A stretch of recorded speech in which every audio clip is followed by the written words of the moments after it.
morning, everyone. This is Tony from Her Homestead Skills. Just touching base with everyone, making sure everyone's fine. So, yeah, feel free to comment at any time.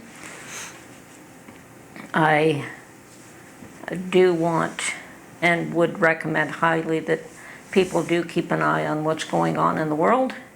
I don't suggest getting so involved in it that you can't think about anything else or do anything else. We certainly have to live.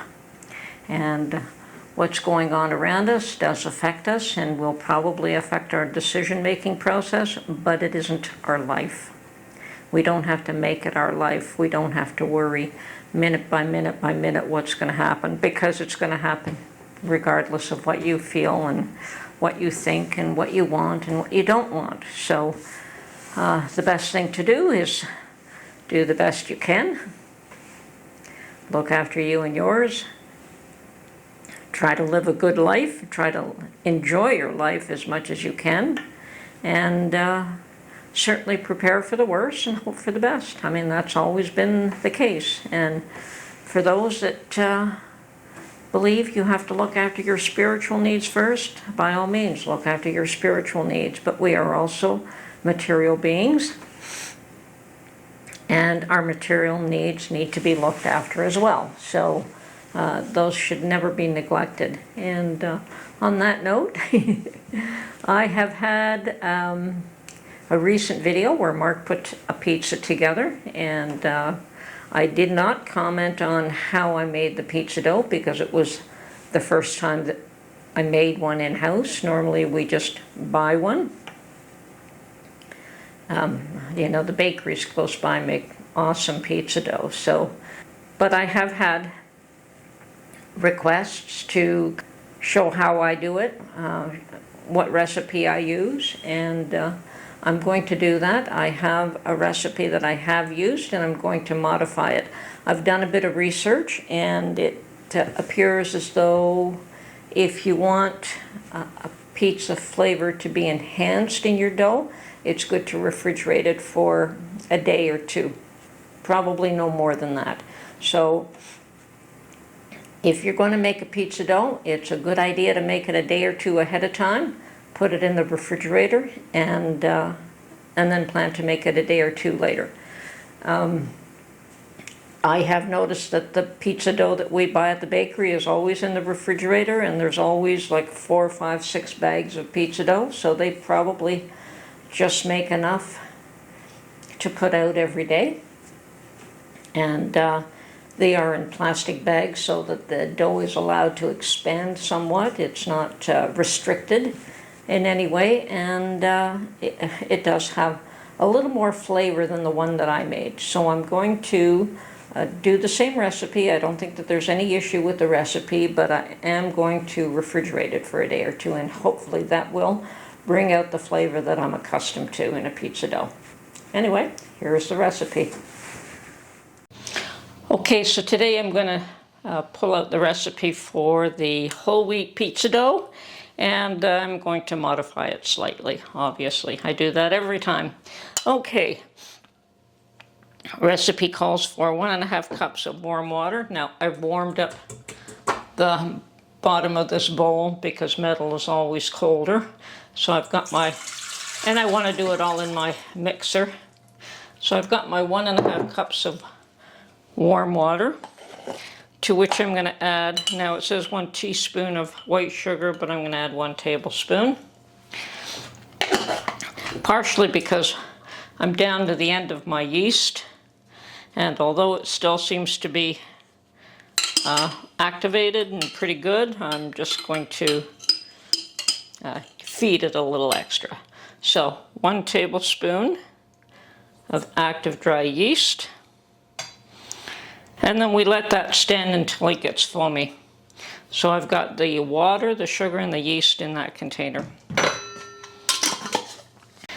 Okay, my yeast has gotten foamy, and to that I'm going to add a tablespoon of olive oil. And that's just a quick measurement. And a teaspoon of salt. Oh, that is sugar. We've already got sugar in there.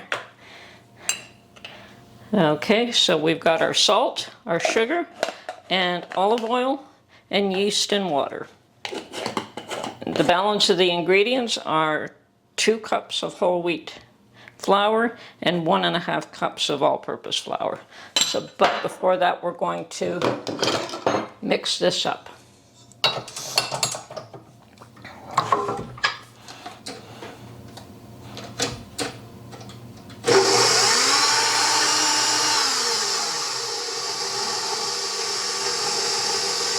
Okay, and I'm going to slowly spoon the flour in, just because I don't want it to fly everywhere.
Now, you can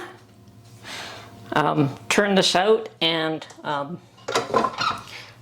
break it into 2 bowls, but I'm going to just leave it as 1 because we use a very large pizza tray when we make pizza. So I'll be making 1 large pizza rather than 2 small ones.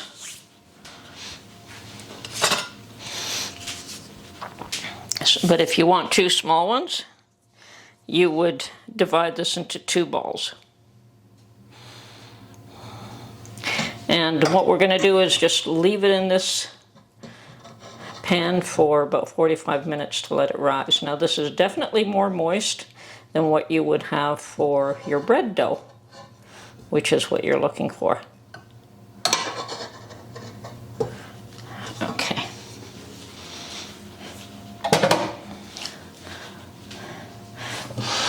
Now I don't really need my mixer anymore, but I am going to just form this into a nice ball.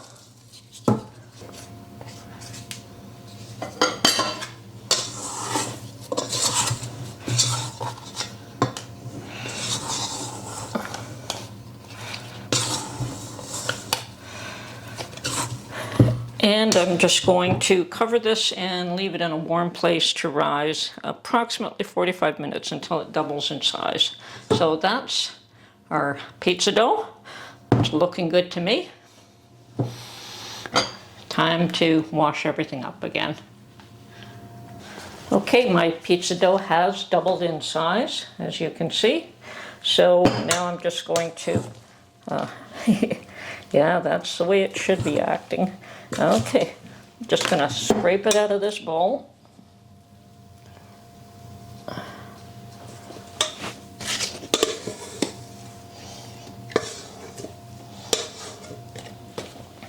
And just lightly dust it.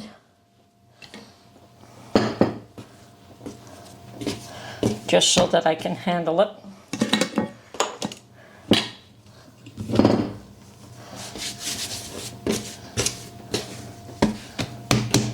Enough to put it in a plastic bag. Now, I wish I had those vegetable bags that they use at the stores, but all I have is a freezer bag, so I'm going to use the largest freezer bag that I have, and that should do the job just as well. Thing is, it should be kept moist. Now, I don't want to zip it up all the way, but I do just want to put it in a container where it's allowed to continue to develop for a day or two. So that's it. This is going in the refrigerator now, and that's my pizza dough. Better deal. Anyway, this is Tony from Her Homestead Skills. Hope you enjoyed this little how-to on making a pizza dough, and we will catch you on the next one. Bye for now.